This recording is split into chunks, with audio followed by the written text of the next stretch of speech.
you guys, welcome back to my channel. My name is Jessie, and as always, we are here to talk about plants.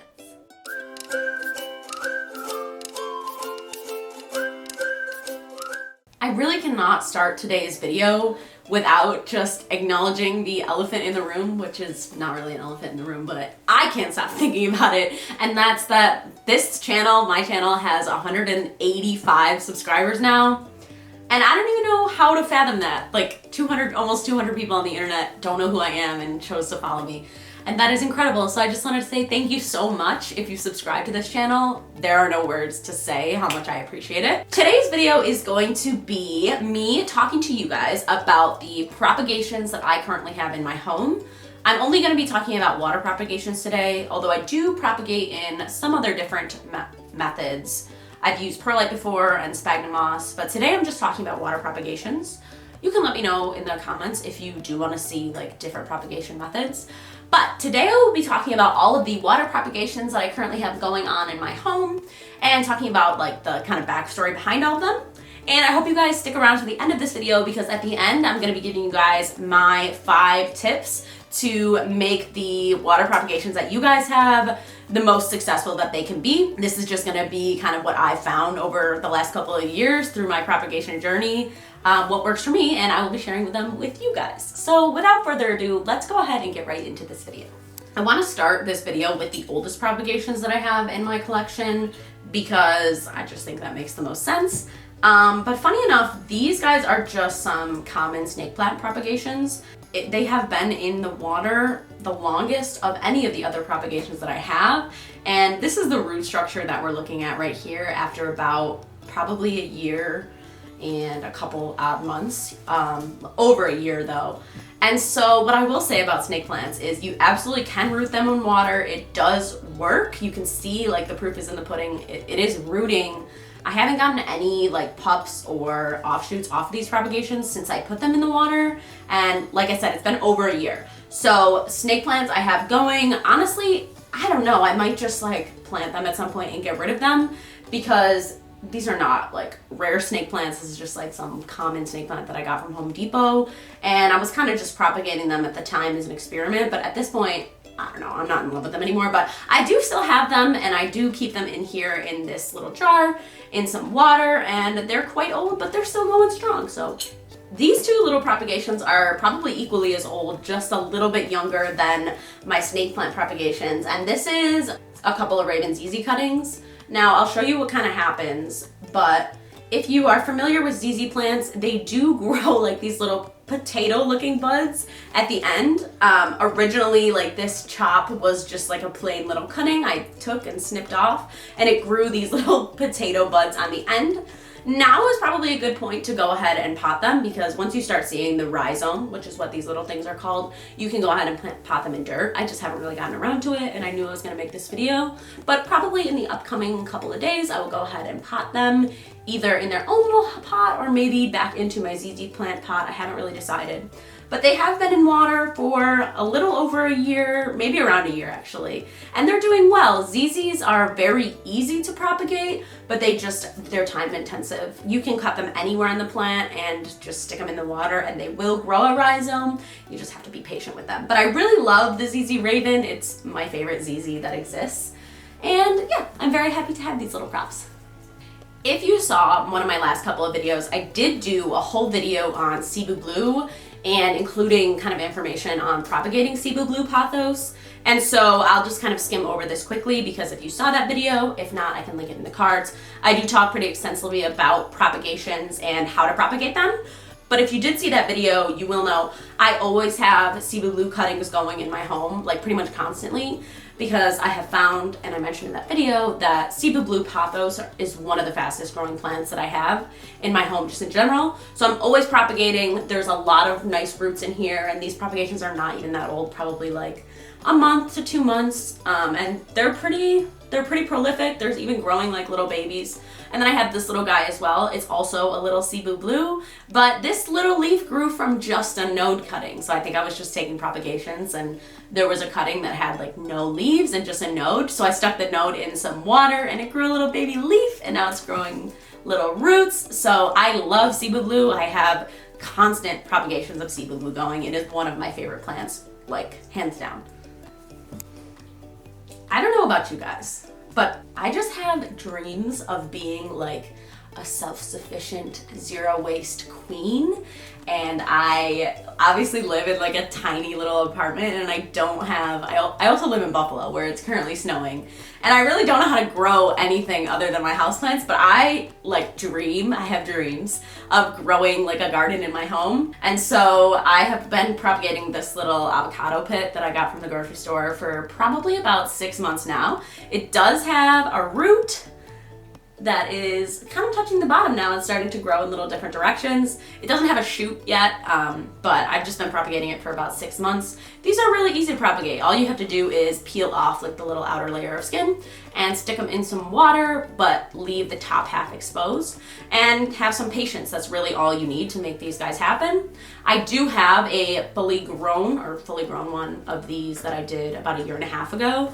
And that one does have like leaves and everything, but the likelihood of these avocados giving fruit in like the next couple of years is very, very, very low.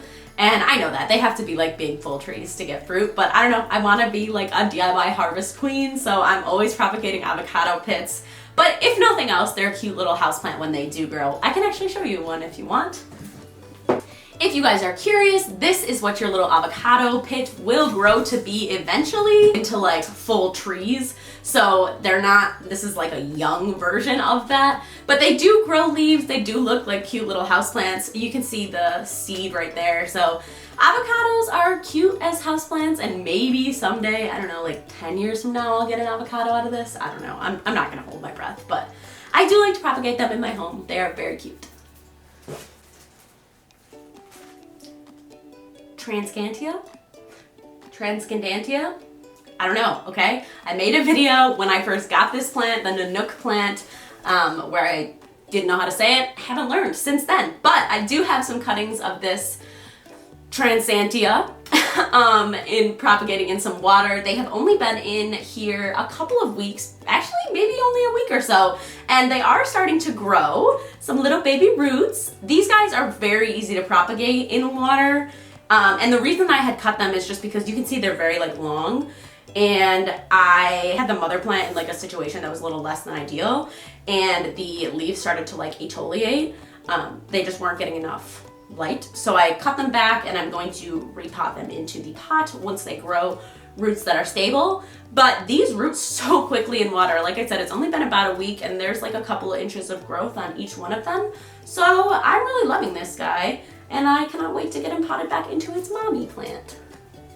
This is a variegated miranda plant. I have had this in water for about 2 to 3 weeks now. We have a lot of nice healthy growth, even secondary roots. Honestly, this might be the point that you could go ahead and pot this guy up, but I'm probably gonna wait another couple weeks, maybe double these roots before I pot it, just to give it a better chance. But this is also known as a rabbit's foot miranda, and they are variegated. They're variegated prayer plants. And honestly, the thing I like about these guys more than anything is they're one of the only prayer plants that I can actually keep alive. I have killed many a calathea in my day, and so now I just kind of try not to buy them because they're just so finicky. But this plant, the mother plant, and then the propagations from them seem to do very, very well and are very forgiving in my home. So yeah, I keep propagating them, and I've had good luck with them. So around the same time that I got my Transcantia Nanook, in the same video, I picked up a string of pearls. And I said in that video, and I'll say it again, I've already had killed 2 or 3 plants of string of pearls in the past. And lo and behold, I killed that one as well. It was like 6 inches, and it got mealybugs before I could really notice, and then it just took a downward turn after that and shriveled up and died. So this plant right here, these propagations, are honestly the only thing that's left of that plant. But you know, you win some, you lose some, and not every plant is meant to thrive. So this is what I have left. They're growing roots, it's working, like they are rooting. I did have to clean out some rot out of here already, because these pearls are just so finicky. They really do like rot and just shrivel up so easily. So I'll probably be potting these up in a couple of weeks, but I don't know. I think I'm just giving up on string of pearls because they're just so finicky and so difficult to keep happy that I almost don't find it worth it. It's causing me a lot of heartache, but they're here, they root in water, they're going, they're happening, things are happening.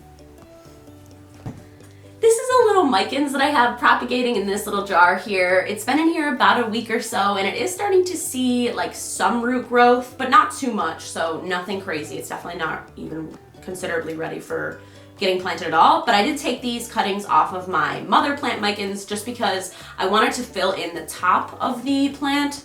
So sometimes, especially with like trailing plants like these, you'll get offshoots that are very leggy and kind of make the plant look like a little bear on top. So I just took these couple of cuttings because I wanted to fill in the top. So I'll just be waiting for them to grow some roots. And then once that happens, I'll be potting them back into the top of the Micans just to fill them in. And that's a really good way to kind of grow your plants to a bigger level, especially if you're impatient and don't like to wait like me.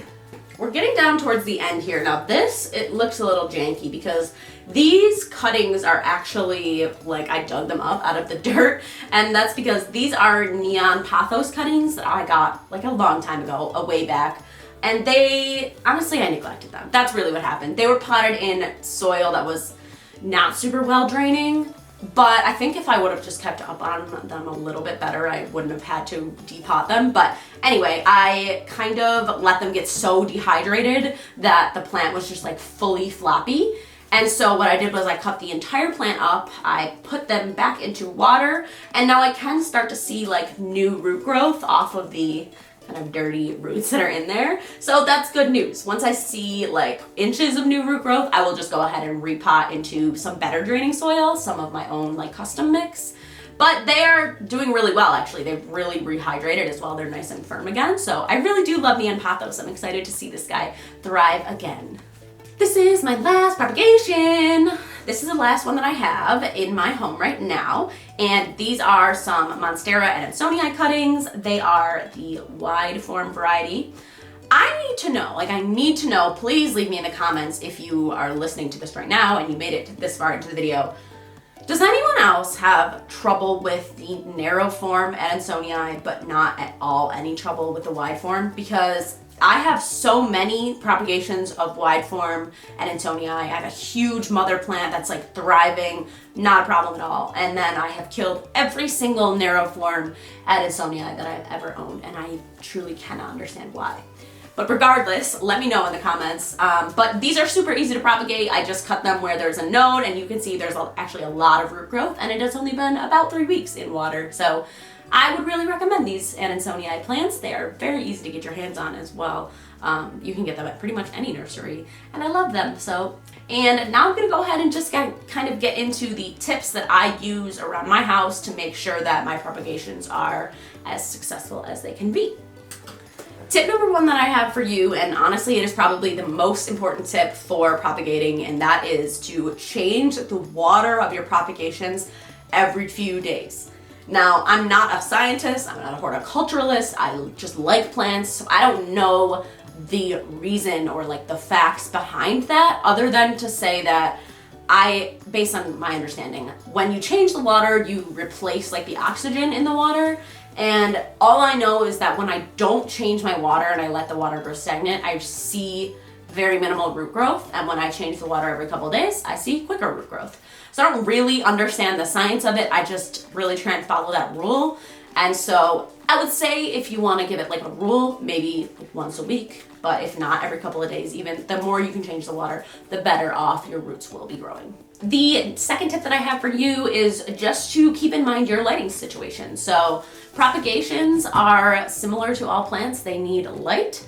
Although I will say that I keep my propagations actually in a little bit of a lower light situation, and that does work for them. So you can keep pretty much all propagations in lower light, even propagations that come from plants that need higher lighting, because again, I don't really know the science of it, but they're sitting in water, so they're kind of just like existing in this spot and focusing their energy on growing roots. So I keep all of my propagations actually in like the lowest lit area of my room, but that's only because I just don't have like a lot of space right now with high light. So if you are like focused on your propagations and it's important to you, or you have specific propagations that you want to like do really well, I would say go ahead and put them in a higher light situation because that really helps the root growth.